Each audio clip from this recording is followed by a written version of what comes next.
Hello and welcome to another exciting episode of the Full Spectrum D&D podcast. My name is Trey. I am Rungren. Yeah, we are back. We're rocking. We're rolling. We're having a good time. And we've got some monsters to talk about. Few. All of the B derivative. We finished A. We finished A. Okay. So we're now into the B. The second letter of the alphabet. And for anybody who's like, man, you guys are taking this slow. We need to, though, because there's a lot of information in here. Yeah. Firework explodes, right? Yeah, they do. That's true. And, you know, it's kind of funny because we were talking about fireworks. We're starting off with some demons and devils. There we go. So we're starting off with the Babau. I don't know anybody that thinks that, but okay. I don't doubt there are people that do that. Yeah. I don't doubt that. Wow. I mean, I can't say the word because it'll get demonetized, but there are people that believe pelvic bones on women are a thing. And, All right. Yeah, and that people that they gotta exercise so that they can show off their V bones. You're very good. I'm yeah. doing the motion with my hands, Yeah. which is kind of it's a Weird. good thing you can't see it. I'm uncomfortable if it makes you feel any better. We're having a show. No, we're good. You're here though. That's what matters. So we're talking about the Babau, and this one, thankfully for bees, starts off with a quote from Mordenkainen himself, Awesome. which is, "I'm unimpressed by most children. They're a blend of their ancestors, but often more disappointing. You'd think two of the most beautiful, bloodthirsty beings of the lower planes would create a creature of greater potential. Instead, the ghastly Babau fails to match the fiendish splendor of its parents." And a Babau, for those who don't know, is a being born of a demon and a devil. Yeah. Okay. So it is from the demon lord Gratz, and that Glacia, the archdevil, wounded Gratz with her sword, and then Babaus rose from the blood, much like Pegasus from the Medusa. Yeah. So the name Babau is very cool, but it's spelled Babau, just for reference. They're pretty cool looking creatures. They have like a so you know how you have the spine off of a devil that normally has like a hook on the end? Yeah. Yeah. That comes out of their head, Oh, that's nice. and they still have the demon tail. Okay. So they've got a little mix of both here, right? Armor class is 16. Ooh. Hit points is 82. Okay. Speed of 40. Quick. Challenge rating's 4. So it's got a good chunk of HP, Yeah. and it it's does. really fast, and its AC is pretty high for 4. Yeah. It seems like it. But it's got some pretty cool stuff. It's resistant to cold, fire, lightning, bludgeoning, piercing, and slashing from non-magical. Yeah. At challenge rating 4. It's immune to poison. It has a multi-attack at challenge rating 4. It's a boss monster, right? Hey. Yeah. It has Goodness.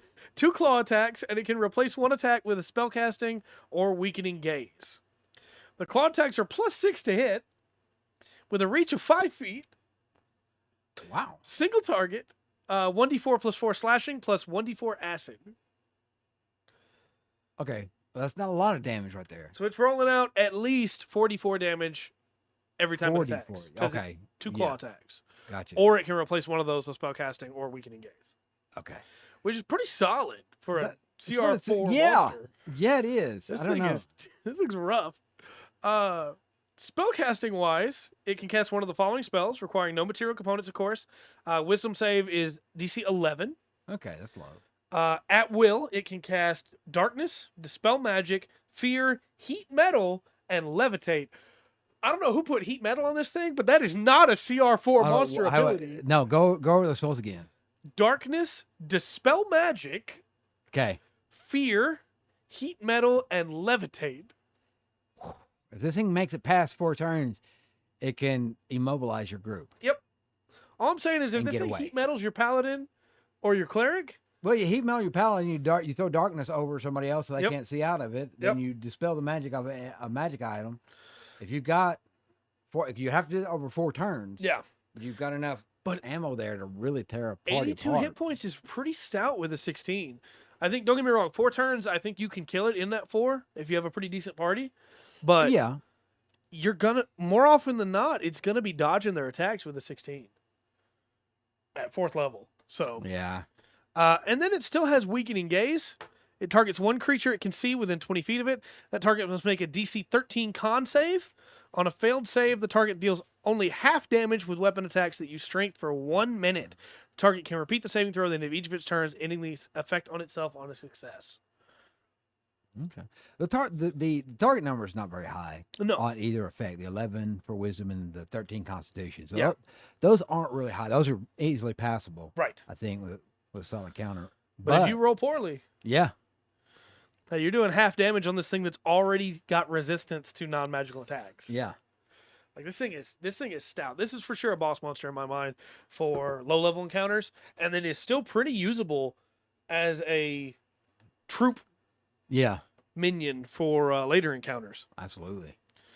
Especially if you stout want to creature. have like, hey, you're going into the hells. Well, here's this thing that shouldn't be that's here. Yeah,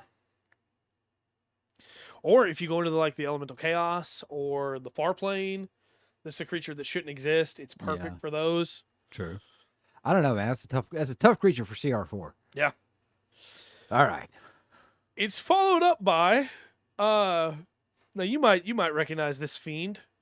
This is Bale. That's a little history, Yeah. both So- inside and outside the realms. So this is Duke Bale of Mammon. Yeah. He serves directly under Mammon. Oh my gosh. Anyway. go Yeah, no, for sure. We Okay. can go off on this one. They do spell it differently. It's B-A-E-L, of course. Okay. That's why I say Bale instead of Baal, as some people would say it instead. Right. But those who worship at his altar call him the King of Hell, and the most deluded believe that he's Lord of all the devils. Mhm. Now, obviously, he's not, Yeah. but he sells himself as that. Yep. He has his holy book is called the Book of Fire, which makes sense. Yeah. This guy is tough. Should be. This is a CR19 fiend. Yeah. He has 18 armor class, Okay. but he's wearing plate mail, so you theoretically could play around with that a little bit. Okay. Then you've got 189 HP, which is an interesting number to give him. 109 HP. 189. 189. Yeah. Okay. Wow.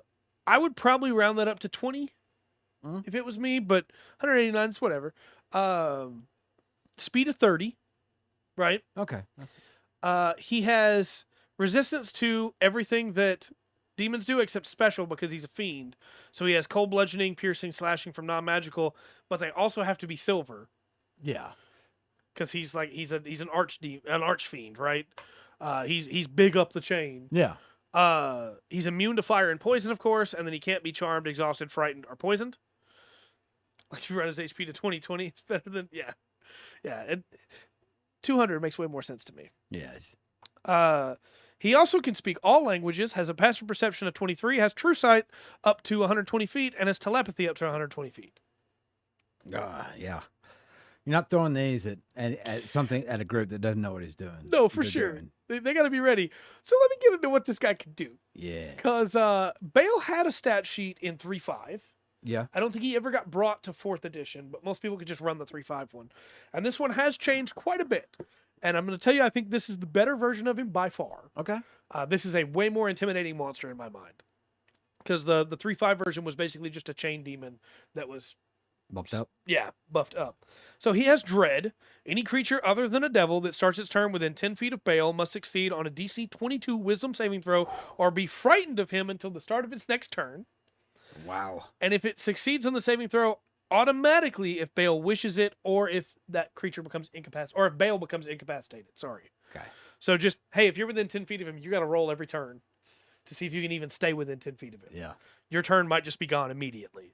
And it's a 22 wisdom save. Yeah. That barbarian does not have 22 wisdom. That's already very strong. Yes, it is. Then he has legendary resistances, of course, 3 a day. Yeah, because you automatically you automatically have to have a +2. Yep. So you automatically have to have a 14 in with. That's the least you can have, right? Right. 14 in To be able to wisdom. pass. Yeah. Yeah. Golly. Yeah, it's pretty good. It's pretty good. Then he has magic resistance. Saving throws against spells and other magical effects, of course. Then he has regeneration. Yeah. He regains 20 HP at the start of his turn. If he takes cold or radiant damage, it doesn't function at the start of his next turn. And he Okay. dies only if he starts his turn with 0 hit points and doesn't regenerate. So you need cold or radiant to put him down. Down, yes. He has multi-attack, of course. 2 hellish Morningstar attacks. Get ready for these numbers. Plus 13 to hit with a reach of 20 feet. Thank God. Single target, 2d8 plus 7 force damage, plus 2d8 necrotic damage. That's quite a bit. That's not bad. Pretty solid. Then he's got some really cool buffing abilities, and he's got spellcasting. So Infernal Command, and by the way, his multi-attack, he just gets those 2 attacks. He doesn't have to give up one to do any of the rest. Okay. Infernal Command, each of Bale's allies within 60 feet of him can't be charmed or frightened until the end of his next turn. Okay. He can spellcast. He casts one of the following spells, no components using charisma, and the spell save DC is 21. At will, he can use Alter Self and can become a medium-sized creature instead of the large that he already is. He can charm person, detect magic, invisibility, and major image. Then 3 times a day, he can dispel magic, fly, suggestion, and wall of fire.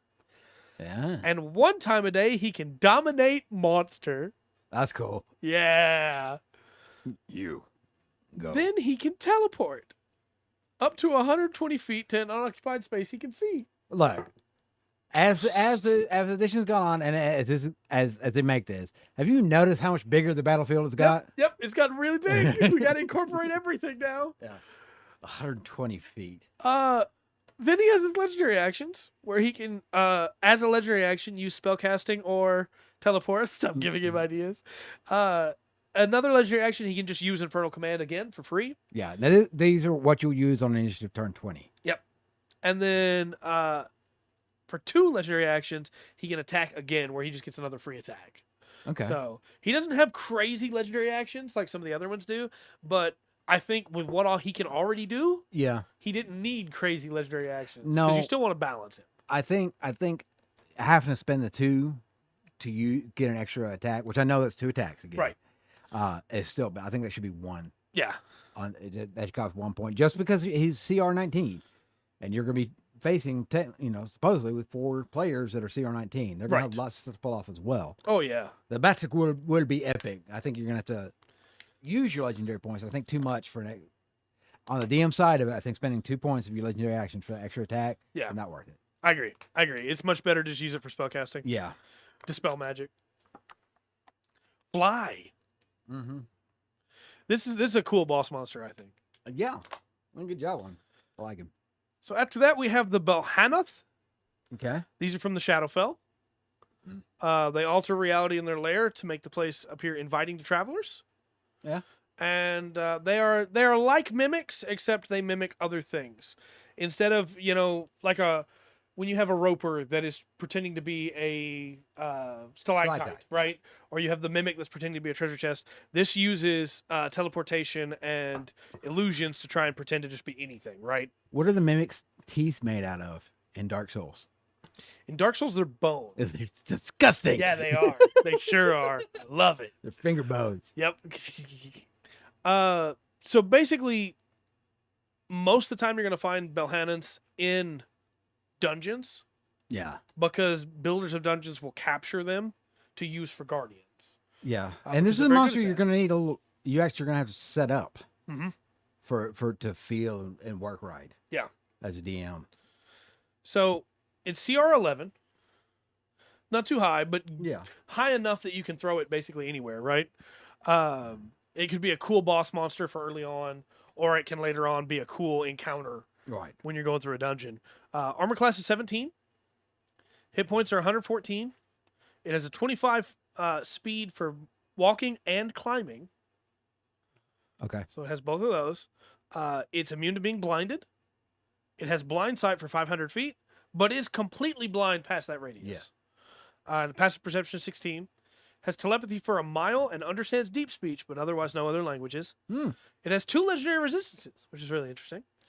Oh, that's kind of strange. I'm going to have to look up the way they worded that, because a lot of times when something uses telepathy,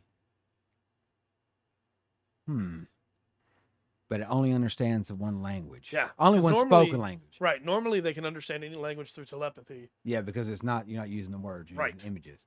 So it's more bestial. It's an aberration. So it's a little more strange. And of course, the legendary resistance, it gets 2 of those. It can succeed on a saving throw that it failed. It has multi-attack, 1 bite attack, and 2 tentacle attacks. The bite attack is +7 to hit, with reach of 5 feet, and it's 3d10 plus 3 piercing. Okay. And the tentacle is Pretty good. +7 to hit, reach 10 feet, single target, 2d6 plus 3 bludgeoning, and they're grappled with a DC of 15. Okay. And move 5 feet towards the Belhanath. Until the grapple ends, the target's restrained. The Belhanath can't use this tentacle against other targets. The Belhanath has 4 tentacles. Which you're probably not going to get your fighter, Right. or barbarian, but as a DM, if you're going for the casters, Yep. you'll probably get a couple of them. Mm-hmm. It does, of course, still have those legendary actions because it has legendary resistances. That's always how it works. 3 points. Bite against one creature it has grappled. It can just do that. A teleport, where it can teleport up to 60 feet. Dang. And a vanish, where it becomes invisible for up to 10 minutes or until immediately after it makes an attack roll. So mid-fight, just bloop, where'd he go? That's pretty good monster. It's pretty good. It also has some lair actions, Really? which come up on initiative turn 20, of course. Yeah. Where it has a special teleport, where it can teleport 1 creature within 500 feet of it with a DC 16 Wisdom save, 60 feet away. You can just teleport somebody else. That'll be fun. Or it can vanish somebody else, or itself. Yeah. Then it has warp terrain, where it can warp reality around it in an area of up to 500 feet square. After 10 minutes, the terrain is in that area reshapes to assume the appearance of a location sought by 1 humanoid whose desires the Belhanath has sensed. Transformation affects non-living material only and can't create anything with moving parts or magical properties. Any object created in this area is, upon close inspection, reveals a fake. Books are filled with empty pages. Golden items are obvious counterfeits, and so on. Yeah. It lasts until the Belhanath dies or takes its lair action again. Yeah, this is definitely. That's what I was talking about, setting it up to really make this monster work. You've got to set up that room. Yeah. And do a lot, give the description of the bugs and as they come into the room. Yes. And then once they go fiddling with stuff, if they go fiddling with stuff, then first prize. Yep. Go ahead. What monster did we do in the doll? The Carrionet. Carrionet. Yeah. It kind of has. It does. In a way, it feels tied into that. Yeah. A little bit. Yeah, like I agree. A Carrionet I agree. would be in the room. Right. Like a symbiotic relationship. Yeah, that'd be a really cool encounter to run. Yeah. Now the regional effects that it has, because any lair actions have regional effects, right? Mm-hmm. The Belhanath can sense the strongest desires of any humanoid within 1 mile of it, and learns whether those desires involve a place, a safe location to rest, such as a temple, a home, or somewhere else, and could have already, as you were talking about, set the room up to be that. And then supernatural lure. Creatures within 1 mile of the Belhanath's lair experience the sensation of being close to whatever they desire most, and it grows stronger the closer they become to the Belhanath's lair. If you're just running a numbers game, which is fine, I don't think this monster's for you. Right. I trade it out for something else. But a halfway to a heavy role play. Yeah. Where you know the character, this could be really interesting. I'm just Really imagining a human fighter that has been away from home for 30 years and has forgotten the way back home and is walking through this cave, and that looks familiar to me. Am I on the way home? Well, by the time we run a couple of sessions, by the time you're up around this level, you've been running from 1. Yep. You should have that. And this is one of those where you're, as a DM, you meta and exploit. Yeah. On the role playing side. For sure.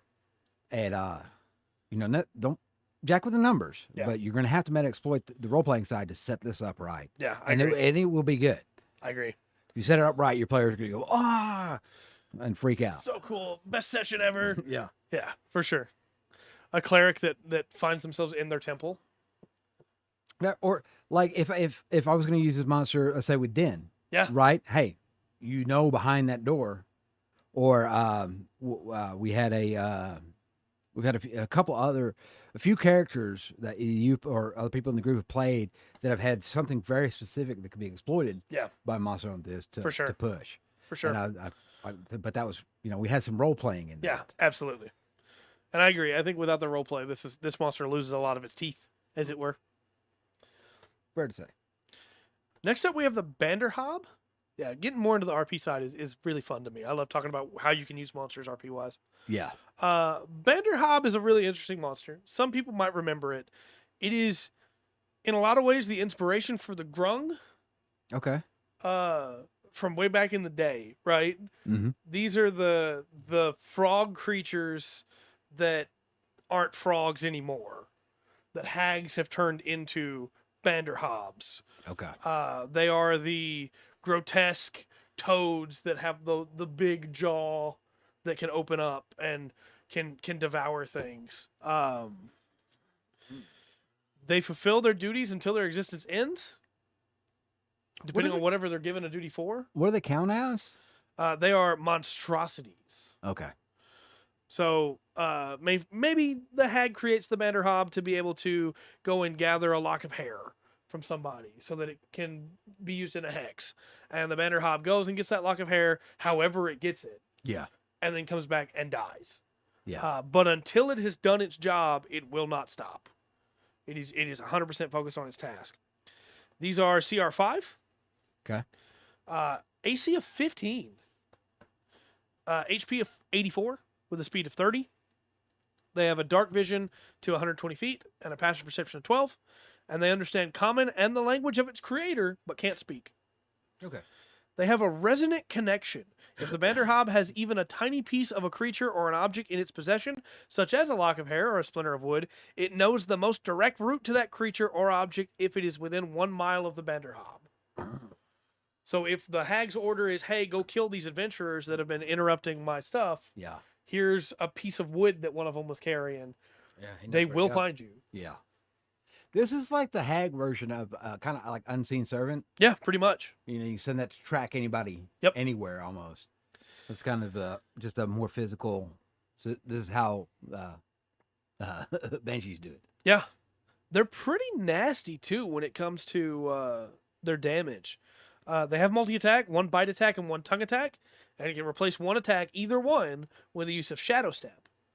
The bite attack is a +8 to hit with a reach of 5 feet, single target, 3d6 plus 5 piercing, and the target's grappled with a DC 16 escape. If it's a large or smaller creature, until the grapple ends, it's restrained, and the Banderhob can't use the bite attack or tongue attack on another target. Okay. But there's something's coming up for why that's important. The tongue attack is a +8 to hit, reach 15, 1 creature, 3d6 necrotic damage. It's very strong at CR5. Yeah, it is. And the target must make a DC 16 strength saving throw. On a failed save, they're pulled to a space within 5 feet of the Banderhob, so they could then theoretically be bitten. Ads. Got ads. Yeah, we should wait till the end of the ad. Yes. Yeah, what is this? Stick around to support the stream. The game does look cool. I kind of want to do a video on it, but I don't know. I'm Oh. afraid it's just going to wind up getting dropped off like all the others after it's done. Yeah. I got that stuff back up. All right, we're back. Okay, so we were talking about Banderhobs using their tongue to drag people to them after doing 3d6 necrotic damage. Talking about hags and your ad had witches. Nice. I was talking about the game that was in the ad. I've been thinking about doing a video for it. Then they have the Shadow Step. The Banderhob teleports up to 30 feet to an unoccupied space of dim light or darkness that it can see. Okay. Just bloop. That's a good skill. They can take Shadow Stealth as a bonus action, while in dim light or darkness, the Banderhob takes the hide action. So, bloop, and they're hidden. And then they have a special ability called Swallow. +8 to hit, reach 5 feet. 1 medium or smaller creature grappled by the Banderhob. It's 3d6 plus 5 piercing, and the creature's also swallowed, and the grapple ends. The swallow, this is if they've grappled you with a bite, they can then attempt to swallow you. Dang. No, it's a very angry frog. It is. The swallowed creature is blinded and restrained. It has total cover against attacks and other effects outside the Banderhob, at least. And it takes 3d6 necrotic damage at the start of each of the Banderhob's turns. Dang. A creature reduced to 0 hit points this way stops taking the necrotic damage and becomes stable. So there's that. They become stable inside the Banderhob's mouth. The Banderhob can only have 1 creature swallowed at a time. While the Banderhob isn't incapacitated, it can regurgitate the creature at any time, no action required. In a space within 5 feet of it, the creature exits prone. Sorry. If the Banderhob dies, it likewise regurgitates a swallowed creature. So they're not there just to kill you. To imprison you. The goal is to imprison you, to take you back to the hag, I'm sure. Yeah. Well, I see. This would be a really good a maze monster. Like your ultimate goal is to take out the hag. Right. These are guards along the way. Yeah, and they're hiding in the shadows. Yes. And so all of a sudden, yeah. So instead of setting up traps and like bandits, I would have these guys that cover both the traps and the bandits at the same time. Also, this is a really strong combo because it can make a bite attack and a tongue attack at any time, and swallow doesn't count as an attack. So it can tongue attack to pull you to it, bite attack, and then try to swallow you. So, but it didn't count swallow as an action? No. There's stuff you can do not attack, but you're still taking your action. Yeah. So it's just boom, boom, boom. Once you hit 0, you're swallowed. Yeah. Okay. Or once they get you. Once they get you with it. But it's very good. So don't let your people get swallowed. Yeah. Resist. Resist. Attack them as quick as you can. Next up, we have the next of the huge fiends. Okay. We have Baphomet. Nice. And of course, Baphomet is the Horned King, the Prince of Beasts. Yeah. Unless they have a bomb. Yeah, theoretically blow a bomb up inside a Banderhob. That could work. Yeah. Now, cults devoted to Baphomet, of course, use maze and complex knots as their emblems. Mm-hmm. They create secret places to indulge themselves, labyrinths, things like that. Right. So if you're a Minotaur, you're safe. Yeah. Stupid garbage Minotaur rules. However, over time, a cultist of Baphomet becomes tainted by Baphomet's influence and gets bloodshot eyes, coarse thickening hair, small horns, and in time they eventually turn into a Minotaur. It's considered the greatest gift of the Prince of Beasts. Baphomet himself, of course, is the god of the Minotaurs in many ways, is how he's often considered. But he is a huge fiend. He is CR 23. Okay. AC of 22, it's natural armor. 319 hit points. Step aside, Bale. I'm wondering if we're going to get a special version of this for Dragonlance. We might. We very well might, yeah. A Crichton Baphomet? Yeah. We very well might. Because that would be more in line with dragons than the Minotaurs there. Yeah, and the Minotaurs and Dragonlance are different anyway. Yeah, they are. They're different anyway. This thing has a speed of 40 feet. Okay. Quick. Resistant to cold, fire, and lightning. Immune to poison, bludgeoning, piercing, and slashing that's not non-magical. Doesn't have to be silver, though, at least. Yeah. He's cannot be charmed, exhausted, frightened, or poisoned. True sight up to 120 feet. Passive perception of 24. Can speak all languages and has telepathy up to 120 feet. Wow.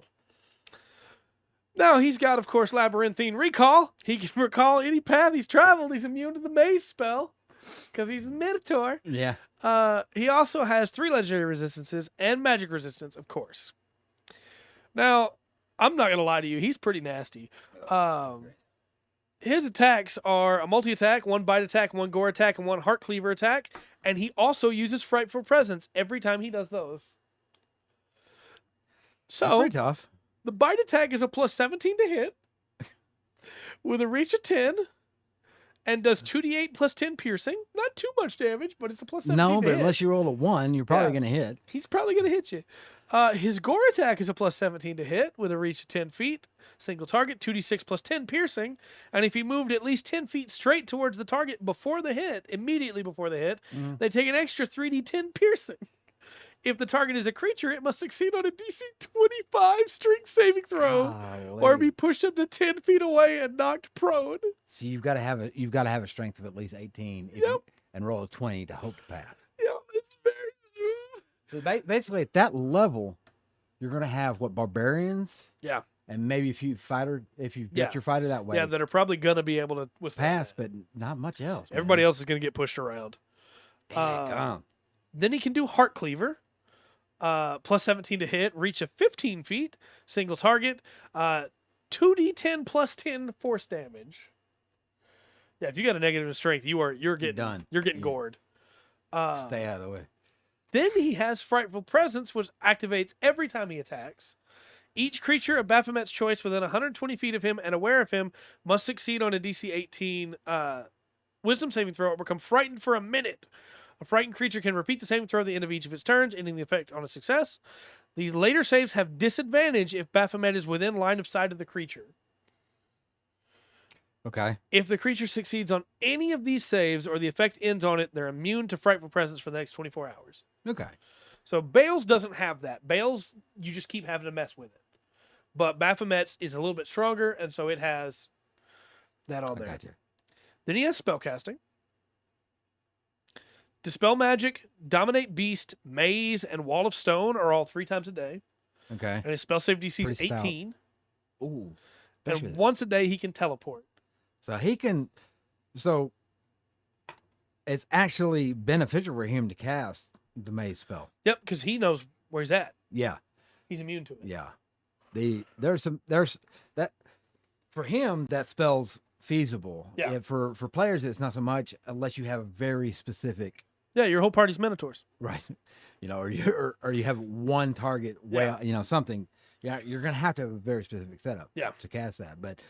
From the DM side, using him as a monster, you've actually got reason to throw that down. Yeah, it's going to extend your. thing. It's going to, you're going to extend your combat quite a bit. Oh yeah, but should be good. Can you imagine it? Like, no, we can't find him. Where is he? And then come around the corner and he knows exactly where you are. He also has legendary actions, of course. Yeah. He can spend 1 point to make an additional Heart Cleaver, which is another 2d10 plus 10 force damage.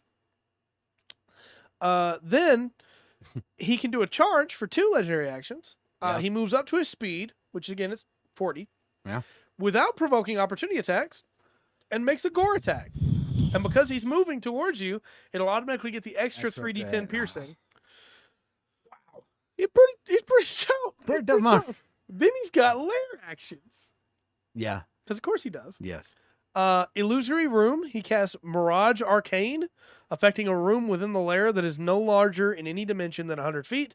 The effect ends on the next initiative count 20, and Charisma is the spellcasting modifier. Okay. And for anybody who doesn't know, that makes the terrain look up to 1 mile square, look, sound, smell, and even feel like some other sort of terrain. Mm-hmm. The general shape remains the same, but it could be an open field or a road. Could then it suddenly become like a swamp or a hill or a precipice or a gully. Anything like that, you can just do that. But you can't alter the structure itself. Right. It just looks, smells, sounds, feels. Yeah, but you go from a flat plain to a swamp, you're adding in difficult terrain. Yep. And because it looks, feels, and sees, count as difficult. It's difficult terrain. Yep. He also has reverse gravity. Choose a room within the lair that is no larger in any dimension than 100 feet. Until the next initiative count 20, gravity's reversed in that room. Yeah. Any creature or objects in the room when this happens fall in the direction of the new full of gravity unless they have some means of remaining aloft. He can ignore the gravity reversal if he's in the room, although he likes to use this action to land on a ceiling to attack targets flying near it. Wow. He can seal the way, where he seals a doorway or other entry within the lair. Opening must be unoccupied. It's filled with solid stone for a minute or until he takes the lair action again. Okay. Then there's regional effects, of course. Beguiling Realm means within 6 miles of the lair, all charisma, persuasion, performance checks have disadvantage, and deception and intimidation checks have advantage. Yeah. Hedge mazes. Plant life within a mile of the lair grows thick and forms walls of trees, hedges, and other flora in the form of small mazes. So he can't stone someone in the closure. Yeah, it has to be unoccupied. Yeah. But he can wall of stone. Right, he can wall of stone. So he does have access to doing something like that. Yep. And then he can close off the escape route. Then the final regional effect is Panicked Beast. Beasts within a mile of the lair become frightened and disoriented, as though constantly under threat of being hunted, and might lash out or panic even when no visible threat is nearby. If Baphomet dies, these effects fade over the course of 1d10 days. This is a session monster. Yep. You're going to have to run the session, Yep. the whole session for this monster to make it, really stand out. I agree. You can't, I wouldn't use this as like, plop this in right here. And because there's so much that goes with it. I agree. They also give you really cool thing that I want them to do from now on. Because Baphomet is at like the he's worshipped God level. Yeah. They give you the bonuses that his cultists get. Okay. So if you're running cultists, just straight stat block for cultists, right, you can add these abilities in. Okay. All devotees of Baphomet get Labyrinthine Recall. Yeah. Of course. Rank and file followers get Unerring Tracker. As a bonus action, the creature magically creates a psychic link with one creature it can see. For the next hour, as a bonus action, this creature learns the current distance and direction to the target if it's on the same plane of existence. The link ends if the creature is incapacitated or if it uses the ability on a different target. Okay. Just boom, I know where you are. I will find you. And I will... For a flip on this, you can... For a flip on this, run your party as worshippers of Baphomet. Yeah. And give them and let them have these bonuses. Yeah. That'd be really fun. But so just as another way to play it. But higher ranked people, like cult leaders, yeah. Incite the Hunters. Okay. Which recharges after a short or long rest. And as an action, this creature allows each ally within 30 feet of it that has the Unerring Tracker trait to make one weapon attack as a reaction against the target of that ally's Unerring Tracker. Wow. Get them. Yeah. Yeah. Get them. It's very, very cool. And I love that they included that because it'd be so easy to just go, well, just run some cultists. It's like, yeah, no, these cultists are going to be different now. Yeah. They have a little bit of flavor to them. Yeah. So we've covered some greater demons. Next up, we have our new favorite thing the book is doing mostly. Taking a class and giving you a stat block to run it as a monster. We have bards. Okay. I know you love having a stat block on bards that you can kill. They have a short table here for performance types. Roll a d10. Number 1's poetry, then singing, bagpipe, flute, dancing, drum, lute, puppetry, mime, and acting. Yeah. I'm gonna make a mime. Yeah, why That's not, what right? I'm gonna make. Why not? They're CR2, of course they are, right? Yeah. If you want to use this any higher up, you're gonna have to buff it up. AR AC 15. Okay. Hit points 44, speed of 30. Then they have any 2 languages you choose. They have multi-attack with 2 short sword or short bow attacks. You can replace any one of those with the use of spellcasting. Short swords +4 to hit, reach 5 feet, single target, 1d6 +2. Not bad. Not bad at all. Short bow is +4, range 8320. 1d6 +2 piercing. Okay. Then they have a recharge called Cacophony. This is pretty cool. Each creature in a 15-foot cube originating from the bard must make a DC 12 Constitution saving throw. On a failed save, a creature takes 2d8 thunder damage and is pushed up to 10 feet away from the bard. On a successful save, a creature takes half as much damage and isn't pushed. It's Thunderwave. It is. They get Thunderwave for free. Yeah, as a recharge. Yeah. And man, this is good because I can as an NPC, I can have this character come inside the group. Yep. Sell stuff to the group, buy stuff in the group. If the group does something, start a fight. It can be either against them or with the group. Mm-hmm. And then set to the side when I'm done. Yep. And I always just go back and pick out. I don't have to come up with a character sheet. That's right. I you like just have this stat sheet. You're good. Yeah. It does have spellcasting. Spellcasting abilities Charisma, save DC 12. Yeah. At will, it can cast Dancing Lights, Mage Hand, and Prestidigitation. And once per day, it can cast Charm Person, Invisibility, and Sleep.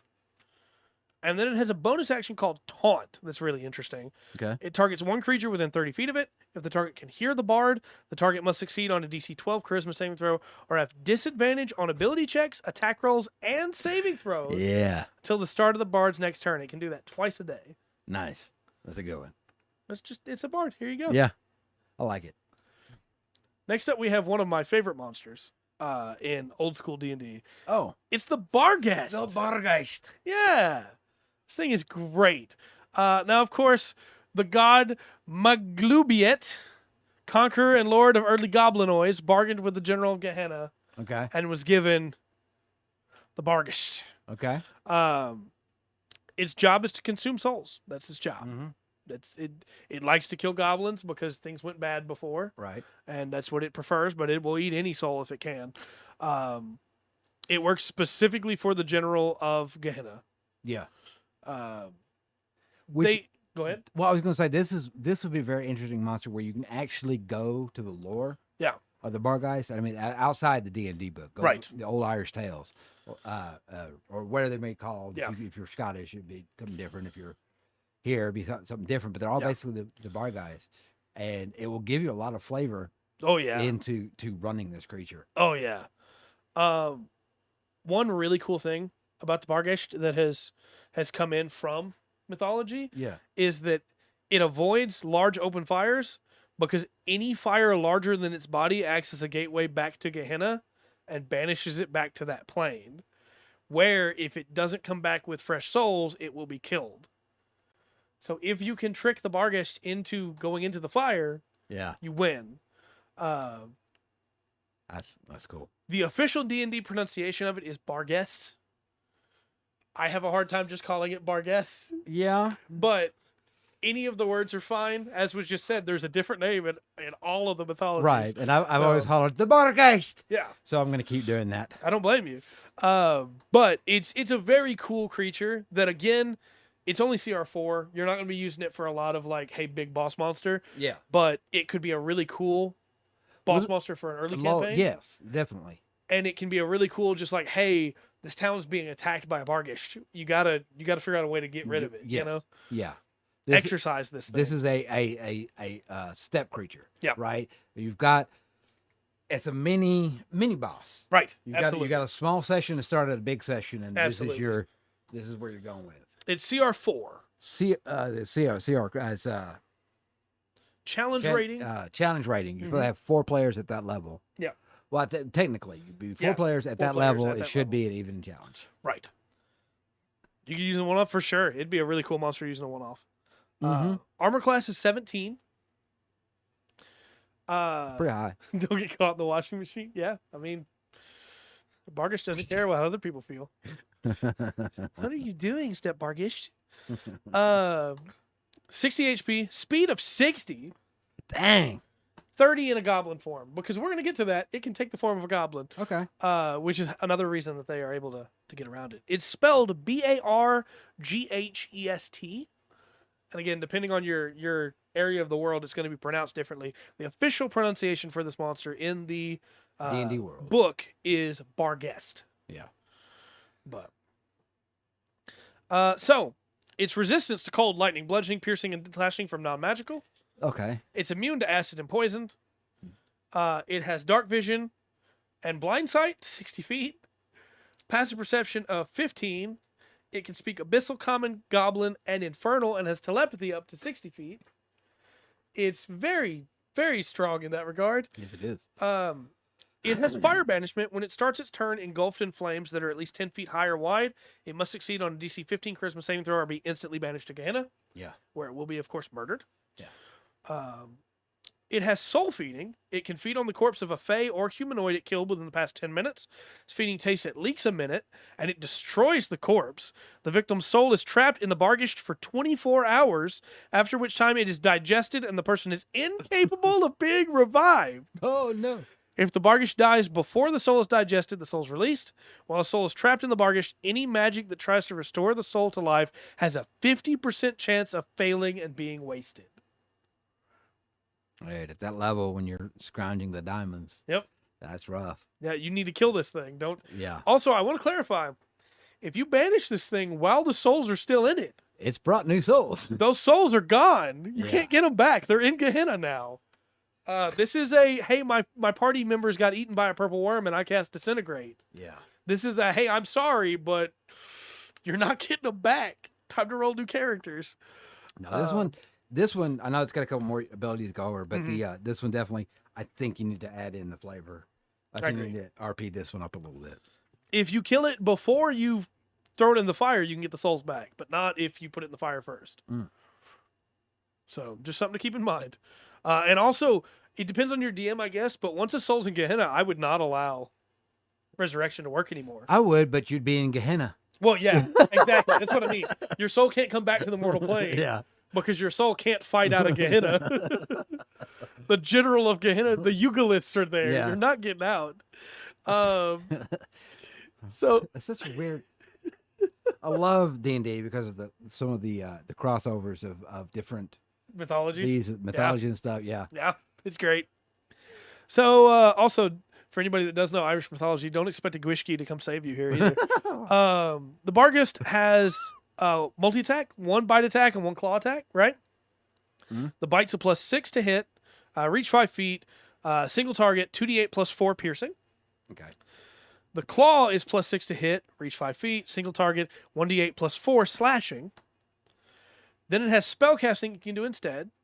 It casts with a DC 12 save for charisma, and at will is levitate, minor illusion, pass without trace. Okay. All really solid. Yeah. And once a day, charm person, dimension door, and suggestion. That's stout. So it doesn't do a lot of damage, but it's not really there to do a lot of damage. It's kind of what comes around it. While it's not in a fight, is when it's dangerous. Right. It's a little bit different. Yeah. Once you've got it cornered where you can hit it, you've got stuff under control. Now. Right. But until you get to that point, and then you obviously got dimensions door. So even if you do corner it, it might get away. Yep. As a bonus action, it can change shape and turn into a small goblin or back. Other than size and speed, all the rest of the statistics stay the same. So it still has the same stats. And that means it can still use its claw and bite attacks. Yeah. So, and it can still cast Dimension Door, Suggestion, Charm Person as a goblin. If it's killed, it reverts back into a Bargheist, of course. Okay. So, yeah, this is a great monster. I know that for a fact. If you think about running this monster, there's a few videos on YouTube. Yeah. Mythology videos that go into the Bargheist and different forms of it, and what the people felt about it at the time. Yeah. Don't confuse it with the Black Dog. Right. The Gwishki is a very different thing. Yes, but some of the feeling around it will be close to the same. Also, if you're trying to look up Gwishki because you've heard me say it and you want to see what that looks like, it is not spelled the way you think it is. Yeah. It is Gwylll, right? Gwishki? It's Yeah, it's I didn't it's make Celtic. it. Yeah, it's Celtic. I think we got time for one more tonight. What you think? Let's do it. Let's tackle the Burbalong. Okay. The Burbalong is a medium aberration. Okay. It is so these things are on the astral plane. They creep across the petrified remains of dead gods. They gather secrets, and they prefer to speak to dead things, and specifically only to the spirits they call forth in hope of learning secrets. They don't work for Vecna, despite being creatures that love secrets. But they have a very cool thing they can do, Burbalangs, which is they aren't above spying on the living, and they can create a spectral duplicate of themselves and spin the duplicate out to gather information on other planes by watching places where the gods and their servants gather. This is a really good Shadowfell monster. Right? Especially with all the secrets and everything. Yeah, they are very cool. Appearance-wise, they are every bit of the gargoyle-style demon, right? Yes. They have the long wispy beard, the long ears, bald heads that are a little bit bigger than they should be, long bat wings. Very, very cool, right? And some Githyanki make deals with them to be able to spy on their enemies. So, something to keep in mind. Challenge rating is only 2. Okay. They like secrets. They don't like to fight. Yeah. AC's 14. Hit points is 49. Speed's 30. Flying's 40. Mm-hmm. Then they have True Sight to 120 feet. Very strong at level 2. And Passive Perception of 12. They can, of course, speak all languages because they can learn from the dead.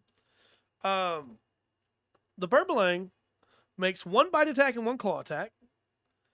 It's a +5 on the bite, single target, reach 5 feet, 1d10 +3 piercing, plus 1d8 psychic.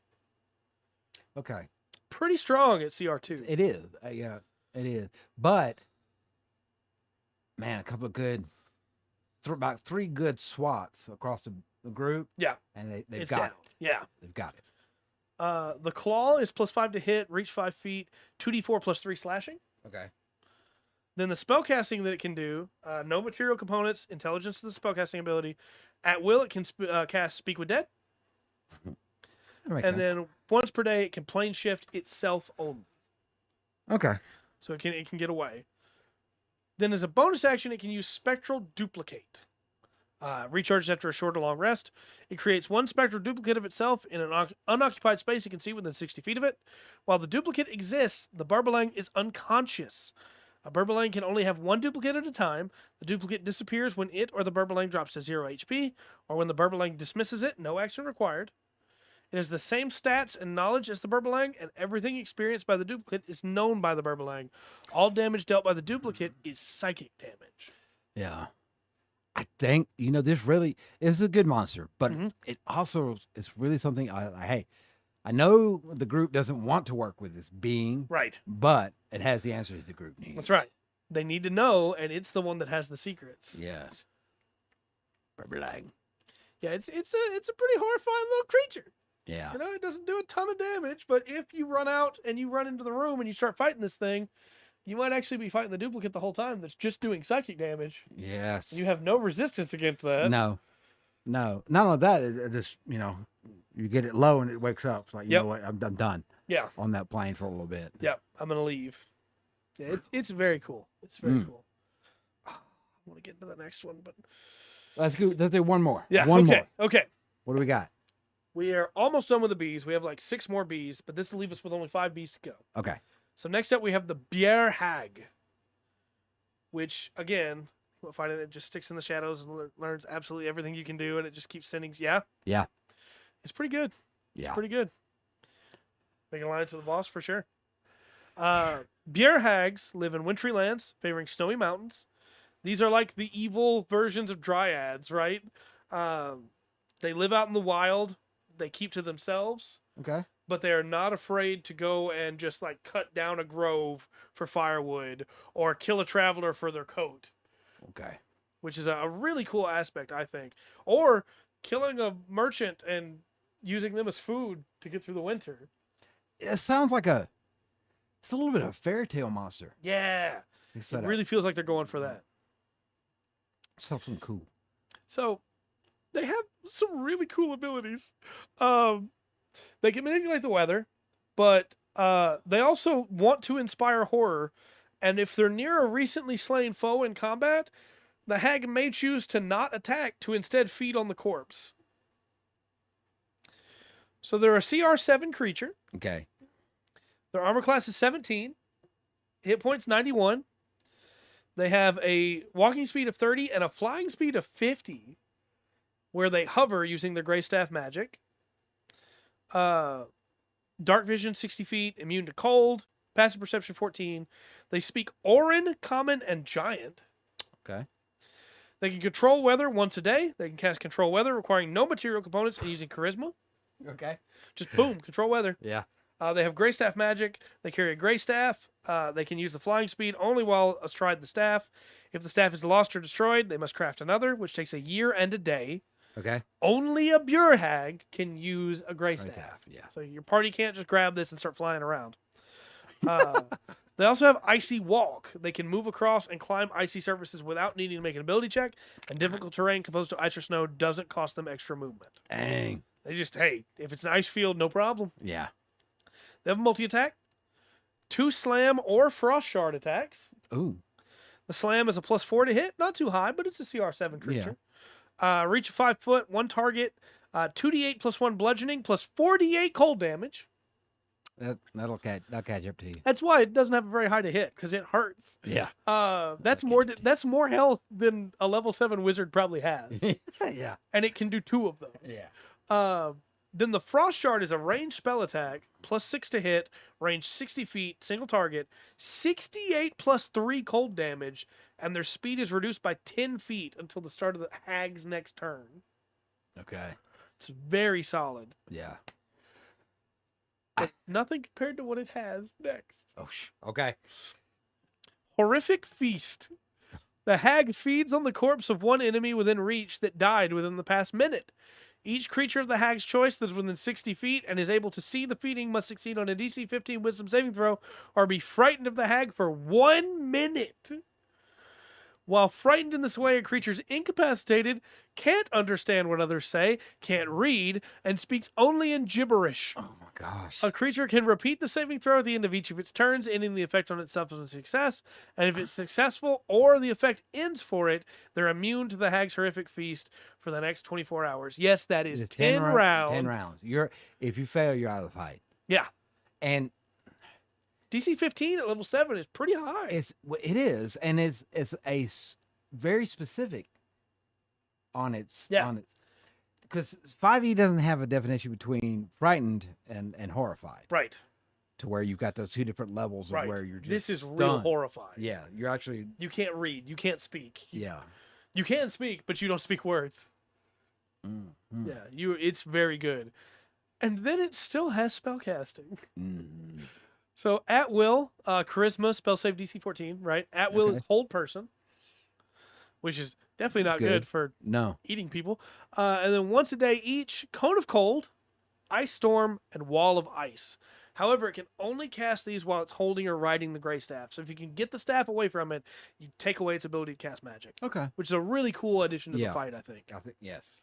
But it's a cool monster. It is. It is. And I like the combos they set up. Yeah, I do. Like, hey, they can move across ice with no problem. Also, they can cast Ice Wall. Yeah. Oh, so as a DM, I can cast Ice Wall. And as the players are trying to get over or through it down there, this thing's gone. Yeah. I also feel like you might be in a situation where the party comes up on it, and the first turn it already has a corpse to eat on. Oh, yeah. Just to like, hey, we're going to really hit this hard. Yeah. Everybody's got to roll now. And some of you might not even get a chance to fight for 10 rounds. Yes. Like, is that fun for the player when it happens? No, but hopefully they save over the course of the 10 rounds. But it also is a really memorable encounter. It is. And this is another encounter I might set up that has optional, maybe fighting is not the be-all, end-all. Yeah. Maybe the entire party fails that check and is frightened and horrified and is just sitting in a corner gibbering to themselves, and the hag doesn't attack them. Yeah. Because she's not hungry anymore. Yeah. That opens up an opportunity for them to be able to talk to her. Wow. It's good monsters. Yeah. Good monsters. Very good. The setup for these new monsters are obviously very powerful. Yeah. This is finally some stuff that can challenge parties. Yeah, I think so. Especially with the new rules for classes that are going in. And we pick on Wizard a little bit, but the higher level ones, like the 19th level, you're pretty much going to need one if you can get it to survive. Yeah. And I do think this brings a good counterbalance to it's a Bhuer hag, Bheur hag. I think it gives a counterbalance to how strong players have become. Yes. That hey, now we have some monsters that can actually face them. Yeah.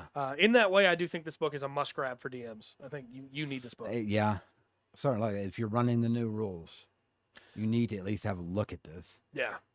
So next week we'll get into the rest of the bees. Yeah. We have very exciting. I'm gonna tease a couple of them here for you. Okay. Very exciting. We have Blackguard Paladins. Okay. That get a stat sheet. Nice. We have Bodaks, for anybody that knows what a Bodak is. Yeah. We have Boggles. Nice. Okay. I love Boggles. Boggles. Bone Claws. And Bulazaus. And that's the B's. After that, we get into the C's. And then the D's, and then a bunch more D's, and we got a lot more monsters to go. So, excellent. If you're enjoying this series where we go through these books and we talk about all this cool stuff, we talk about how we would run it, tell us in the comments or in the chat, whichever, how you would run these, what you want to see. If there's a monster that we talked about that maybe we didn't cover enough, or you had an idea that you had questions for, let us know, because we love to talk about how to run these monsters. Yeah. It's one of my favorite things that we do on this podcast is talk about how cool monsters are and how to run them. Yeah. So, and they're getting them right. They feel right. I'm glad. I like the way they're set up, especially like the new way of casting spells. Yeah. I don't have to get that separate book for this monster. It's all right here. That's yes. And again, we're not sponsored by D&D Beyond, but if you're a DM, you probably should be using D&D Beyond because not only do I not have to look up those spells and have them in another sheet, if I've got this stat sheet in front of me on D&D Beyond, I can mouse over the spell and I have all the stats right there. Yeah. It's very good. Yeah. So. It's handy. For sure. But yeah, we'll be back Monday with MMO Mondays. Yes. Tuesday with the regular podcast. Already got some interesting news that looks like it might be coming up. Okay. And then Thursday, we'll be back with more bees. I'm really excited to get to Boggles. I love Boggles. Yeah.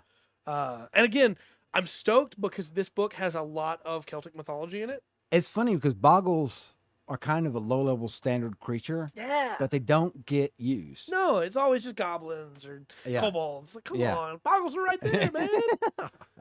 So I was kind of curious to see what they've done with them in 5th edition. Very good. But until next time, I've been Trey. I've been Rungan. We've been the Full Spectrum D&D podcast. Remember to always enjoy the full spectrum. The D&D